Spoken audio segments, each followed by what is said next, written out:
Hello, everybody. Welcome to the Connecting Life podcast. I'm your host, Dianaboskma. I'm here to help you connect the dots of life so that you can live your best life in a healthy and fulfilling way. Today, I'm talking with Michele Pavey, who is an amazing life coach and human being. Would you please tell us a little bit more about yourself, Michele? Yeah, hello. It's lovely to be here. So I'm Michele. I'm 61. I live in Norwich in the east of England, and I have a long distance relationship of quite a number of years with my partner, Kate. Kate has got 4 children who I've known since they were little. They're now between the ages of 21 and 31. Where does that time go? And I work very much defined me for years and years. So I worked for 36 years as an administrator in higher education, working my way up. And a couple of years post-COVID, my mum died in COVID. I decided that I didn't want to spend the rest of my working career working in higher education, lovely as aspects of it was. So I retrained to be a coach. I left that job, and I have to say I'm rookie in the setting up of business. But the reason I wanted to become a coach was because I have my own coaching.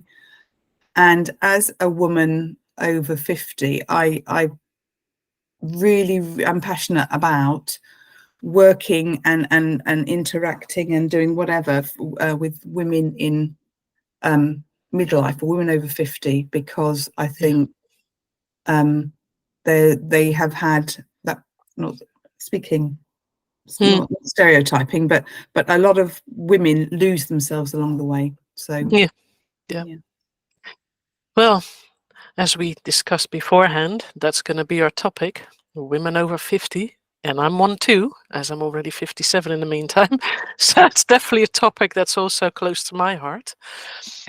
So when you think a bit about it, the people you talk with, the people you run into, or the women you talk with and run into, what would you say is the most difficult thing they run into once they end up in their 50s? Any thoughts on that? I think one of the first thing that comes to mind is a lot of people have lost their sense of who they are. Who am I? I've been, or I am, a parent, because you never stop being a parent. Sometimes a grandparent. I'm an employee or an employer. I might be a carer. I'm a partner, maybe. Mm-hmm. So so the people have all of those sort of roles, and but who are they, the person? And that is people feeling a little bit lost and maybe a little bit careworn, maybe. Mm-hmm. Yeah, I get what you're saying, because one of the things that I've realized, and that just came to mind again when you were talking about it, a lot of women are blah blah blah's mum. They're not themselves, or that person's partner, or that person's wife, or things like that. And just thinking about that, even when women get married, they frequently still take their husband's last name. Not everybody does, but it's still very common. So you kind of become part of that then. And I know for myself, I did lose myself completely in the raising of children, being a partner and all that kind of stuff, because at some point I had this thing of, but what about me? What do I actually want in my life? What do I want to create? What do I want to achieve? And even things like music, I struggled a bit with identifying which music I personally like, because I can listen to anything. That's not the point. But what do I really like? What do I really want to do? And for me, that really hit. Actually, it did hit very early in my 50s, where I had this thing of, I really had massive regrets, because I had this thing, I haven't even lived yet. I've always been there for other people. I've taken care of my mom, taking care of partners, taking care of my kids, still take care of some of my kids. So there's still that feeling of what about me at times, but it's not as heavily there anymore as it was. And with coaching, that's really helped me, because I've had some amazing coaching where I have been really blessed to be able to dig into what do I want, where do I want to go, what do I want to do, what's my passion. So yeah, there's a lot of women really struggling with that. So yeah. Yeah, and the other thing is for women who work, it's like, well, where am I going in my career? So for those people who are pursuing a career, so have I got to the pinnacle of where I want to be? Are there other steps? Will I be considered too old? Because that is still an issue. I mean, less than it might have been a couple of decades ago, but it is still an issue. Or am I thinking about pulling back and maybe thinking about working less? But what will that mean? Because for lots of women, some of their identity is tied up in work. That's where they get their, certainly for me, when I left, I managed a team of people, and I did sort of some high level university work. And I lost my sense of identity when I left that organization. There were so many positives, but I got lots of validation. I hadn't realized how much validation I got from that job. So there are all sorts of issues. And, am I too young to retire? I'm 61, and people do say to me, oh, you're retired now. And I'm absolutely not. I don't want to ever stop. But for some people, they're thinking, is it time for me to stop? But then what's my purpose? I've heard that quite a lot. What's my purpose? What am I here for? If I've finished being a parent, although that my kids will always need me, Mm-hmm. You may have become single or whatever, or divorced. The divorce rate is high. What am I here for? What's my purpose? Mm-hmm. Big soul searching issues. Yeah, that's relatable too, because that's what I ran into as well. Deciding that the relationship I was in was not fulfilling, so leaving that, and then continuing with what now, because getting a job over 50 is not an easy journey to do. And also with still, because that's what a lot of women also run into, is that frequently taking care of the kids is part of their job. Frequently their partner is working full-time, doesn't have the time, especially when it's a man-woman relationship, then the father is usually working full-time, doesn't have the time to do all the added-on things. So that's usually mum, who then usually works part-time. But then when you want to create more for yourself in life, does that require more time? How are you going to deal with the kids? So for me, it was this thing of, okay, single mum with kids, that means working full-time is going to be really difficult. So how am I going to do this? And what I also found is that it was really hard to find a part-time job. So then I just, never mind, this is not going to work. I'm going to have to do it myself. So I created my business around my kids' needs so that I can actually do both. But that's not an easy journey either. For many, also a thing that's too daunting, and they won't do it. They would rather have maybe a part-time job then. So that fulfillment in life is quite a big thing. Yeah. And it's not always what people will talk about with their friends necessarily. So I've met a lot of people that, especially in a coaching context, or I run workshops sometimes, where we look at, what do you need? What do you need, rather than what you want from your life, as a foundation, before you even go on to look at how can you make it fulfilling. Yeah. And people talk about loneliness, feeling lonely, even if they're around lots of people, because they've lost their sense of self. Or the other thing is, and this applied to my sister, she gave up her work to be a carer for my mum and dad as they were getting older. My mum had life-limiting lung and immunosuppressed conditions, and then my dad had dementia, and so she gave up. She was happy to do that, but she gave up her job to be a carer.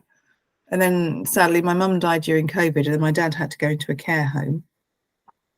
And then everything changed.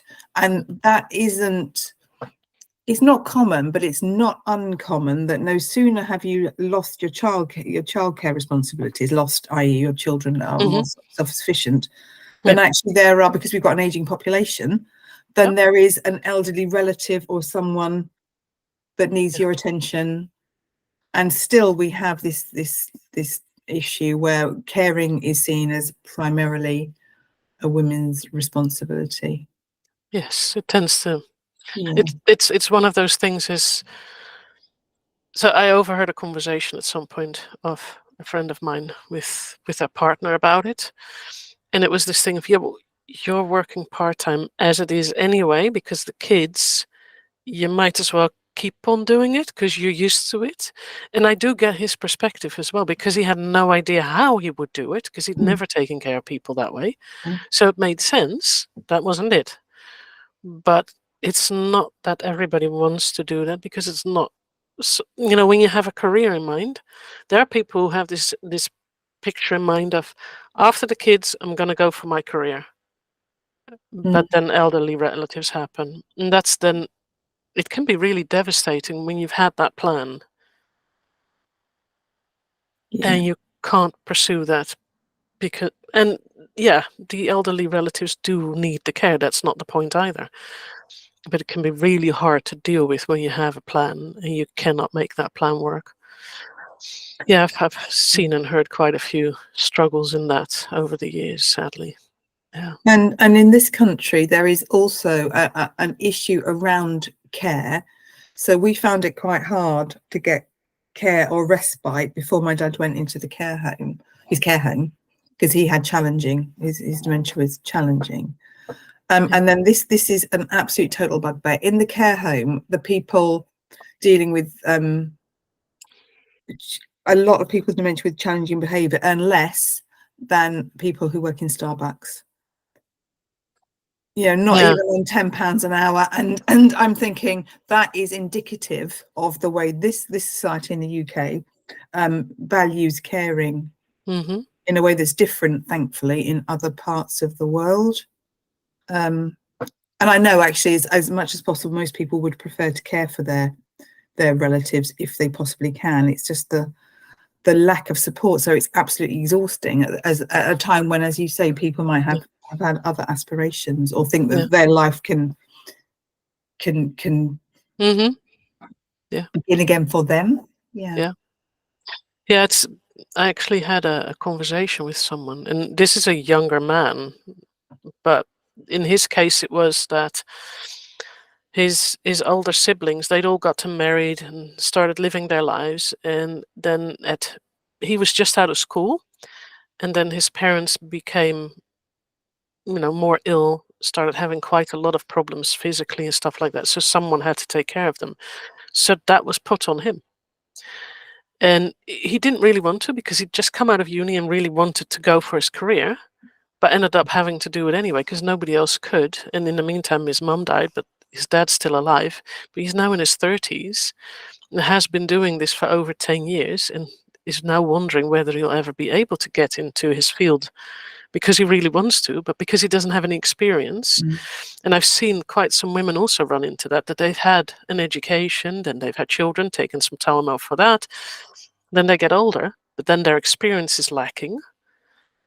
And then getting into your field is going to be much harder, because other people in your field do have that 10, 15, 20 years of experience that you're missing.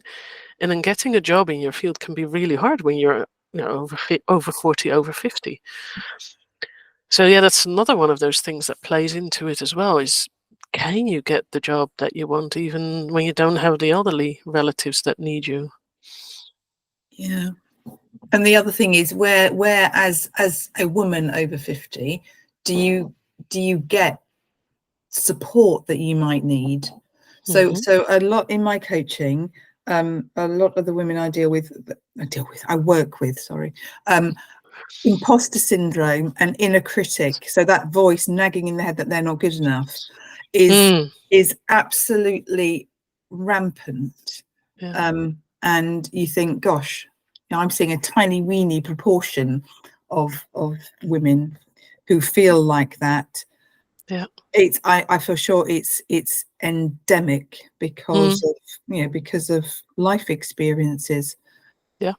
And, you know, so one of my biggest things, self-compassion is really big, and I'm doing more research and looking into self-compassion because there are some quick wins in terms of, you know, speaking to yourself as you would your best friend. I mean, sometimes we would never speak to another person the way we speak to ourselves.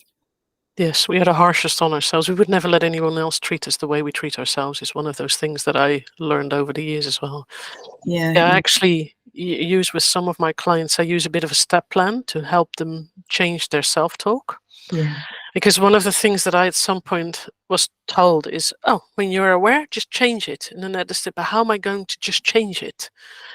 It's not really working that way. So for me, it was this journey of figuring out that I had to understand where it came from. I had to find some forgiveness and all that stuff to be able to get to the place of I can change the self-talk.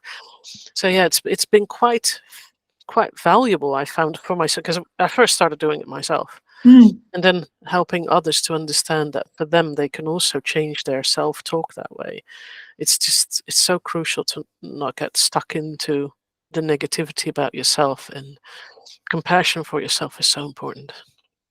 absolutely. And listening to what people say, your closest friends or your family say about you, because they're most likely to speak the truth in a good way. But the other thing is people that women comparing themselves to other people, and I know that it's not just the domain of women over 50, but comparing themselves and finding themselves wanting when and it's just, you want to help women to build themselves up because of all the experience and life that they've had. You know, they deserve a good second half of life. I mean, one of the things I say, which has totally changed the way I am, is I'm 61, so I believe I've had more life than I've lived more life than I'm going to live, and I want to really make the most of what I've got in the best way, the happiest way, and, you know, the least selfish and self-compassionate way that I can. And I just wish that for everybody, really. Yeah, I sometimes use the statement of that it would be good if we would all live today as if it's our last, because it would mean that we would most likely not treat ourselves as badly as many of us do, and also make the choices of what's important to me right now instead of what's, you know, it's frequently not about what's important to us, and that doesn't mean the what's important to us cannot serve others. I'm not saying that, but only looking at what's good for others is not going to work. There's always the need for, is this also good for me? Because you're the only one who's going to take care of you. Nobody else can, simply because, I'm not talking about the physical needs, but the real full-on emotional, spiritual, and all those needs. You're going to have to do that yourself because nobody else is able to do it for you. Yeah. But knowing what you want, one of the workshops I do is called Back to Basics. Am I okay? It's actually stopping to look. And I don't know whether I'm just speaking for myself, but sometimes when you've done a lot of self-development, you've done a lot of work on yourself, you forget that not everybody does that. That's a big thing, yeah, and it's the making time and the feeling that you're worth it, because you absolutely are worth it. We as individuals are all absolutely worth it. Yeah, that's definitely, that's a big thing, to start realizing that we're worth it. Because just realizing that we're worth it will also increase over time the valuing of ourselves. Because that's just, it's crucial to just realize how worthy we all are. Yeah, Every absolutely. single one of us. Yeah, Yeah. absolutely. Yes, and the other thing that surprises me, and I think you might have a different view, is that a lot of the women that I talk to who are like, they're not perimenopausal necessarily, because normally I work with people over 50, but they're menopausal or postmenopausal, is increasingly the menopause is not an issue for them, which is interesting. I wouldn't have heard that say 5 or 10 years ago, because it seems that, well, we know that menopause is much better spoken of now. There's still so much a need for much more research. Oh yes, definitely. And that is happening, but research takes time, doesn't it? And so we have to wait and wish that it hadn't come to the fore quite so late for so many women. Yeah. But I'm hearing more positive stories for women, that menopause isn't the be all and end all. But that is not necessarily true. So Kate, my partner, had 9 years of horrendous menopause from being 50. She's the same age as me. Because her GP years ago, when she was in her 40s, said, well, we're not prescribing you HRT. And even though she's got a medical background, she was a nurse, she didn't question. It wasn't until she could stand it no longer, the hot flushes, the brain fog, and goodness knows what else, that she got some HRT, and she's a changed woman because of it. So there are still pockets of not pockets, more than pockets of ignorance. I don't know, think about that in terms of your experiences. Well, from what I've heard, it's very different from most women. There's so many different ways of how people experience it. For me, myself, it didn't start until about half a year ago, because I'm one of those late bloomers, I guess. So life was smooth, and I had to say, oh, I'll probably just sail through it easily. And then it hit me, and it hit me like a ton of bricks. So and then talking with my GP brought some, but not. So my GP was very, very open and honest with me about how certain types of HRT will increase the risk of cancer. And then I had this thing, I'd rather not use that then. So she and I talked a bit more, and I came to the conclusion that, okay, when there's herbal options, I will have a look at that first before I start doing anything else. So I started researching all of that, and now I have a nice regimen for myself of 3 herbal supplements in the morning and 3 in the evening, totally different ones, but it means no hot flushes anymore, no night sweats anymore. I can sleep at night. I don't have to constantly go to the toilet, because that was one of those things as well where I thought, oh my God, can I please sleep? And several other things. My mood's just much more smooth now, and it's just herbal remedies. So I have to say, yes, this really changed the world for me. And there's also no limit to taking the herbal remedies, because they're just fine.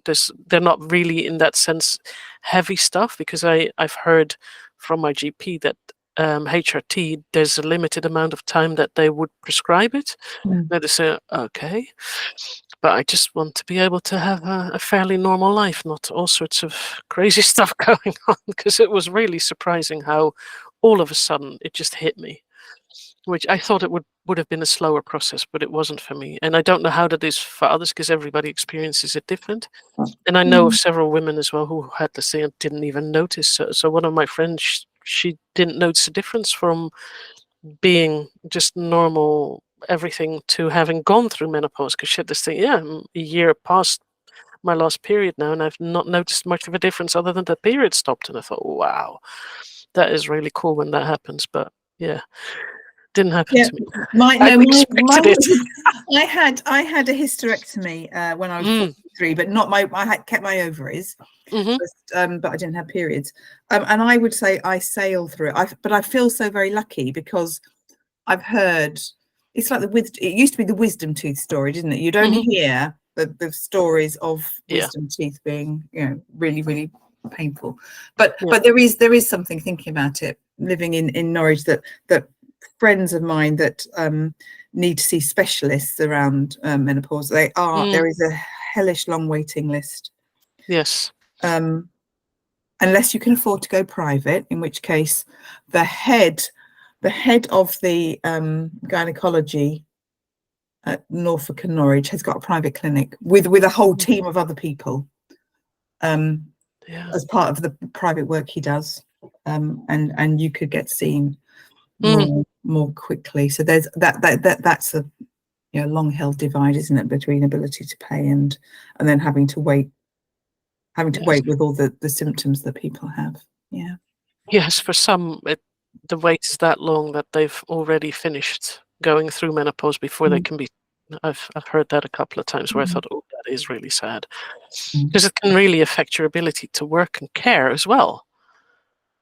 Oh, absolutely. Yeah, absolutely. Yeah. So Kate, my partner, who I will use it. It just impacted on every area of her life, and it absolutely exhausted her. 4 kids, most living at home for some of that time, working for the NHS, which she was part-time, but I think every hour you work in the NHS is like 2 hours in another job, because it's a hard job. Yeah. And running a house and having me as a partner, albeit from a distance, because we've got a long distance relationship. It's women are amazing. Men are amazing. Men are amazing. But sometimes when you think about what people have to do, and actually Kate's mum and dad died in that time, and she went once a week. She would go on one day of a weekend to go and see them. Yeah, so it's that juggling of the tasks. The juggling is what I think a lot of people really struggle with, because there's so much to juggle. It's hard. It's really hard. Yeah. And there will be balls that will drop. And learning to have peace with some balls dropping is also tricky. Yeah, and people giving you permission to drop a ball, or even stepping up. So they're having that support system around you, whatever that might be, is so important as well. Yes, support is crucial for all of us at any age in life, I guess. Because we could all do with some more support than we're getting in general. Yeah, no, definitely, absolutely. Yeah. Is there anything else that comes to mind for you before we close this? I think there is reason to be optimistic. We've talked about lots of problems. I think there is reason to be optimistic in terms of, and I see that this in the people I talk to in the coaching community and in the personal development sphere, is if we can get to talk to people and provide support for them and just get them thinking in a different way, that can really help. We could just ask one question that could make people think in a different way. Yes, definitely. Yeah, just being there for someone to talk with, for someone to bounce ideas off of, to get things reflected back, because getting things reflected back can really be massively eye-opening. So and without judgment, no judgment. No judgment. No, there's no reason to judge, so that makes total sense. Well, this was very interesting. Thank you very much. I really enjoyed having this conversation with you. Thank you. So when viewers or listeners would like to contact you, how can they do this? Probably via my email, which is Michele with 1 L at truepotentialcoaching.co.uk. All right. So I'll make sure that I get that in written form added with the notes of this podcast, so that people can also read it, because that's often much easier. And I'd like to thank you for joining me today. I really had a good time talking with you. I really enjoyed it. I also think it's very beneficial for those who are in their 50s and who would like to learn a bit more. So thank you very much for joining me. Thank you. All right. Bye-bye, everyone.